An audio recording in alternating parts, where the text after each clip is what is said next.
Class 9-এর স্টুডেন্টরা, আজকে আমি তোমাদের যে চ্যাপ্টারটা শুরু করব সেটা হচ্ছে কার্যক্ষমতা এবং শক্তি। আমরা ক্লাসে শুরু করেছিলাম কার্য কাকে বলে এটা দিয়ে, তাও এখানে যেহেতু অনলাইন ক্লাসে একদম টপিকটার গোড়া থেকেই আমরা শুরু করছি। সর্বপ্রথম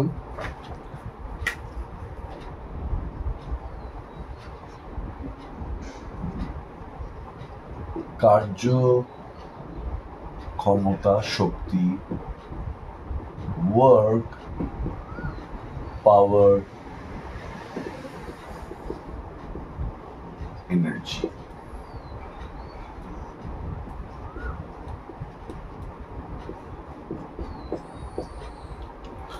তো সর্বপ্রথম আমরা কার্য নিয়ে কথা বলবো। এই কার্যকে কৃত কার্য বা শুধু কার্য বা ইংলিশে ওয়ার্ক বা ওয়ার্ক ডান, এই ভাবে একে ডাকা হয়। আর একে ফিজিক্সে ডাব্লিউ দিয়ে চিহ্নিত করা হয়। এটা একটা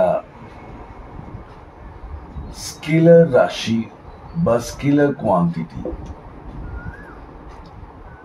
আর এর যদি ডেফিনেশন বলতে হয়, তাহলে কোনো বস্তুতে বল প্রয়োগ করলে ওই বলের প্রয়োগ বিন্দুর অভিমুখে বা ওই বলের অভিমুখে যদি প্রয়োগ বিন্দুর সরণ ঘটে, তবে সেই বল কৃতকার্যে রূপান্তরিত হয় বা কৃতকার্য করে।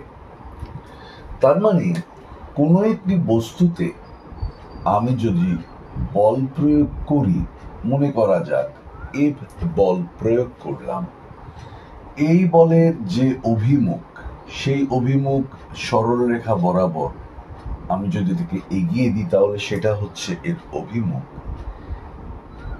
এই বলের প্রয়োগ বিন্দুর যদি সরণ ঘটে, অর্থাৎ যদি যে বস্তুতে আমি বল প্রয়োগ করছি সেই বস্তুতে বল প্রয়োগ করাতে সেই বস্তুটার যদি ডিসপ্লেসমেন্ট হয়, তাহলে এই প্রযুক্ত বল সে কৃতকার্যে রূপান্তরিত হয়। তা আমি মনে করলাম আমি কোনো একটি বস্তু নিয়েছি, সেই বস্তুর ওপরে আমি বল প্রয়োগ করেছি একটি নির্দিষ্ট সময় ধরে, টি সময় ধরে বল প্রয়োগ করেছি। তো টি সময় ধরে বল প্রয়োগ করায় দেখা যাচ্ছে যে এই বস্তুটা এখান থেকে এখানে এলো। তার মানে এদের যে সরণ, সেটা যদি আমি এস বলি, তাহলে ফিজিক্সের সূত্রে কৃতকার্য W equals to F into S, অর্থাৎ কৃতকার্য বা শুধু কার্য বা work or work done equals to বল ইন্টু সরণ বা ফোর্স ইন্টু ডিসপ্লেসমেন্ট।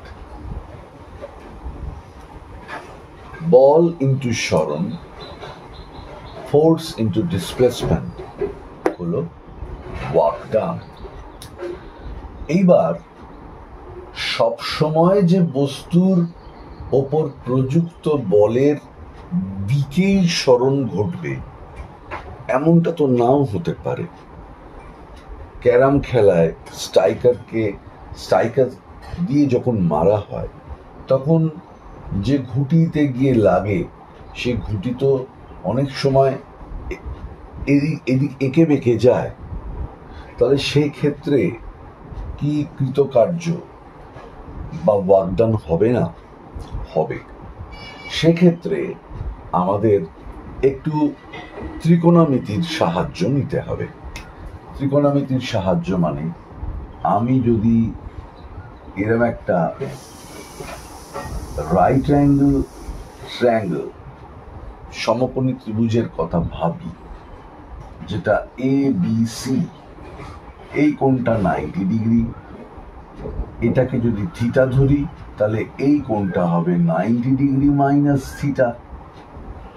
এইবার সাইন থিটা ইকুয়ালস টু লম্ব বাই অতিভুজ, মানে AB by AC. Cos theta মানে হলো ভূমি বাই অতিভুজ, BC by AC. Tan theta মানে লম্ব বাই ভূমি, এবি বাই বিসি। এটা আমরা ক্লাস 10-এ উঠলে অঙ্কের ক্ষেত্রে কিন্তু দেখতে পাবো, কিন্তু এখন এই কার্যক্ষমতা শক্তি এই চ্যাপ্টারের স্বার্থে আমাকে একটু এই ত্রিকোণমিতিগুলো, জাস্ট এই 3টে জিনিস আমার একটুখানি মাথায় রাখতে হবে। তাও স্পেশালি আমাকে মাথায় রাখতে হবে এইটা, কস থিটা আমার মাথায় একটু রাখতে হবে। কি হচ্ছে বা কেন আমি মাথায় রাখবো এটা দেখা যাক। কোনো বস্তুতে বল প্রয়োগ করা হলো, মনে করা যাক এইখানে, এবং এই বলের অভিমুখটা হচ্ছে এদিকে, কিন্তু বস্তুটা এদিকে না গিয়ে বস্তুটা গেল এদিকে। তাহলে কি স্মরণ হবে না, বা তাহলে কি কৃতকার্য হবে না? হবে। তখন কি করতে হবে? এইখান থেকে একটা লম্ব অঙ্কন করতে হবে, অর্থাৎ বলের প্রয়োগের অভিমুখে কতটা স্মরণ হয়েছে, এতটা স্মরণ হয়েছে, এই স্মরণটাই আমি ধরব।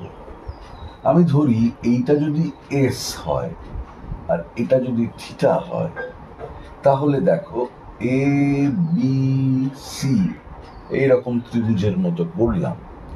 তার মানে আমি বলতে পারি cos theta equal to BC by AC, BC by AC. মানে আমি কিন্তু একে স্কেলার হিসেবেই তোমাদের সামনে দেখাচ্ছি। তাহলে এখান থেকে বিসি ইকুয়ালস টু, মানে এইটা যে স্মরণটা আমার দরকার সেটা হচ্ছে AC cos theta. BC equals to AC cos theta. তার মানে এখানে যদি আমি work done W equal to F into S ভাবতে যাই, অর্থাৎ এইটা তো এস আমি ভাবছি, তাহলে এফ তো এফ এর মতো বসে গেল, আর বিসি এইটাই তো বলের প্রয়োগের অভিমুখে কতটা স্মরণ ঘটেছে, এইটাই তো। তাহলে সেই BC equals to AC cos theta. AC মানে কি? এসি মানে হচ্ছে এস, তাহলে F into S cos theta. একে এফ এস কস থিটা বলে। ক্লাস 9-এ তোমরা একদম গোড়ার দিকে তোমরা স্কেলার ভেক্টর নিয়ে পড়াশুনো শুরু করেছিলে, খুব সামান্য, একেবারে বলা যায় বিগিনার্স লেভেলে একটা ধারণার মতো করে, যে স্কেলার কাকে বলে, ভেক্টর কাকে বলে, তার বিভিন্ন উদাহরণ, এবং সম্ভবত একটু নোটেশনও হয়তো দেখেছিলে যে ভেক্টরকে আমি কি করে আইডেন্টিফাই করব বা ভেক্টরকে আমি কি করে লিখব। তাতে দেখতে পাওয়া যাবে যে যদি আমি মনে করি এফ তো একটা ভেক্টর কোয়ান্টিটি, মানে ফোর্স তো একটা ভেক্টর কোয়ান্টিটি, তাহলে সেখানে এফ এর উপরে এরকম একটা চিহ্ন, বা এস একটা মানে স্মরণ একটা ভেক্টর কোয়ান্টিটি, তাই জন্য এস এর উপরে একটা এরকম চিহ্ন বসলে তারপরে সেটা ভেক্টর হিসেবে আমি তাকে মানে বুঝতে পারি। তাহলে এই যে ব্যাপারটা W equal to F S cos theta, এটা পরবর্তী ক্ষেত্রে তোমরা আরো একটু উঁচু ক্লাসে সায়েন্স নিয়ে পড়লে বুঝতে পারবে যে ডাব্লিউ ইকুয়ালস টু এইটা হচ্ছে F dot S, actually dot product এটা, বা তুমি এটাকে স্কেলার প্রোডাক্টও বলতে পারো। মানে দুটো ভেক্টরের প্রোডাক্ট একটা স্কেলার কোয়ান্টিটি হচ্ছে, তাই এটা স্কেলার প্রোডাক্ট বা ডট প্রোডাক্ট। ভেক্টরের রূপ বা ভেক্টর রূপে আমরা ওয়ার্ক ডানকে এইভাবে লিখতে পারি, W equals to F vector dot F dot S, এটাকে এভাবে বলা হয়। ওই যে বললাম একটা স্কেলার রাশি, প্রথমেই শুরুতে বলেছিলাম যে ওয়ার্ক ডান একটা স্কেলার রাশি। কেন স্কেলার রাশি?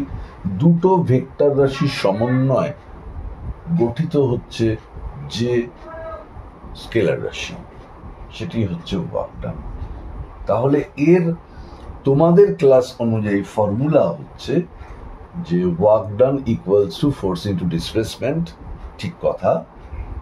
কিন্তু ভেক্টরের দিক থেকে যদি তুমি বলো তাহলে একই জিনিস, সেটা হচ্ছে ডাব্লিউ বা work done equals to F dot S বা F vector dot S vector.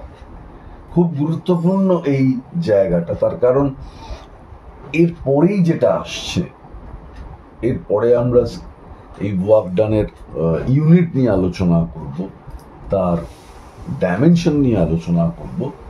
কিন্তু তারপরে আরেকটা জিনিস আসবে, সেটা হচ্ছে কার্যহীন বল বা ওয়ার্কলেস ফোর্স। তো সেই দিকটায় যেতে গেলে কিন্তু আমাদের এই কনসেপশনটা ইজ ভেরি ভেরি ইম্পর্টেন্ট, কারণ এটা ছাড়া আমি কিন্তু ওয়ার্কলেস ফোর্স, কার্যহীন বলকে এক্সপ্লেন করতে পারবো না এবং তার বিভিন্ন এক্সাম্পলকে বুঝতেও পারবো না। তো আজকে আমরা এই অবধি পড়ছি, এর পরের দিন আমরা এই যে কথাগুলো বললাম এর পরের ক্লাসে আমরা সেগুলোকে এক্সপ্লেন করব। ততক্ষণ অবধি পড়তে থাকো, ভালো থাকো, সুস্থ থাকো।